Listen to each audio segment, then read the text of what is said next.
What is up, guys? Welcome back to the channel. For those that are new here, my name is Jay, and in this video today, we're going to be taking a look at the PowerHub XL by Hoyoki. Now, first and foremost, I just want to say thank you to them for actually sending it out, because you guys know that I appreciate any and everything we get on this channel that I can share with you guys. And if tech tips, tutorials, reviews, and unboxings is something that you're into, then go ahead and press all those little buttons at the bottom of the screen. That way, you can be a part of helping this channel grow. Let's get to it. Alright guys, so if you are in the market for one of these, you can find it right here on Amazon. I'll make sure I throw a link up in the description, but the price is going to be about $39.99. And once again, this is the Hoyoki PowerHub XL with 12 AC outlets and 6 USB ports. Now also, there is another version of this one as well that has 3 USB ports and 3 USB-C ports, just in case you need that USB-C action. So just scrolling through, there's not too much in here to really talk about. It says 18-in-1 power strip tower, so organized outlets, clean cable management, smart USB charging hub station, basically safe and reliable, and so forth and so on. So we'll come back and reference some of this stuff as well, but let's go ahead and dive into the box. All right, so once you open the box, first things first, like always, you're gonna have your manual right here. So make sure you take a look at that just in case you need a little bit of help getting this thing set up. And if you just want to know a little bit more about the specifications, you can check that out right here in the manual. Next, you're going to have a little bit of plastic. Let's move that out of the way. And then right here, coming out of the box, is going to be the hub. So let's get this out. Nothing else in the box. So here's the hub. And first things first, cord seems to be pretty long. You got your prongs right here, so you can plug that into the wall. Right here on the top is going to be your indicator, so once you plug it in, you'll get a little light going right here. You got 1, 2, 3, 4, 5, 6 outlets on the front. 1, 2, 3, 4, 5, 6. You got 6 USBs, and then right here you got 1, 2, 3 more right there. And you have 1, 2, 3 more right there. On the bottom, you do have a little spot where if you pull this little adhesive off, well, if you pull this plastic off, it'll be like some adhesive, so in case you want to stick it somewhere, you can do so as well. So let's go ahead and get this thing powered up. We'll plug in a few devices, and then we'll wrap this video up, all right? Be right back. All right, guys, so we got it plugged in, but I wanted to say a couple of quick things before we actually test it out.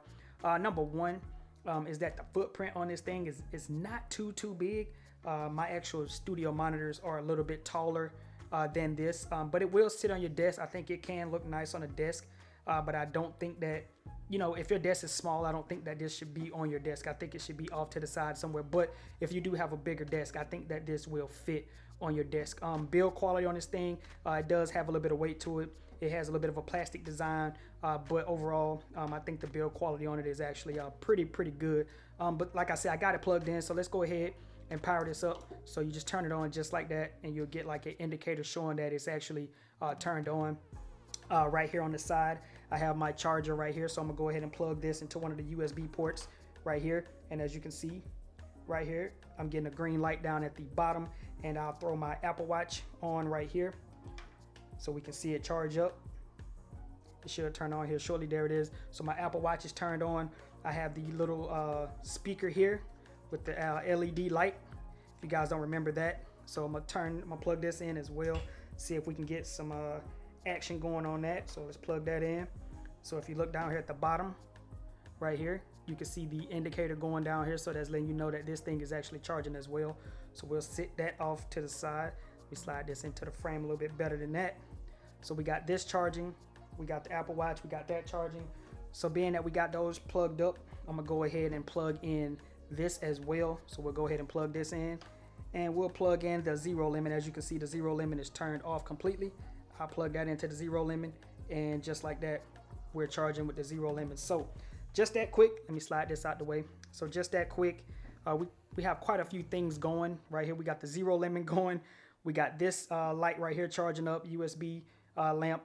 We got this thing charging. We got the AirPods charging. We got the watch charging, and we got the zero limit charging just like that. So as you can see, you can plug a whole lot of things in this, and it does have like surge protection and stuff like that as well. So, I think it's a really cool device. I think a lot of people can benefit from it. And keep in mind, they do have another version of this that has USB-C ports. So it has 3 USB ports and 3 USB-C ports as well. So with that being said, let's just go ahead and wrap this video up. Now, if you found this video to be helpful in some way, don't forget to subscribe to the channel and don't forget to hit that like button so the YouTube algorithm can be nice to this video. It's been your man Jay, and I'll see y'all in the next one. Peace.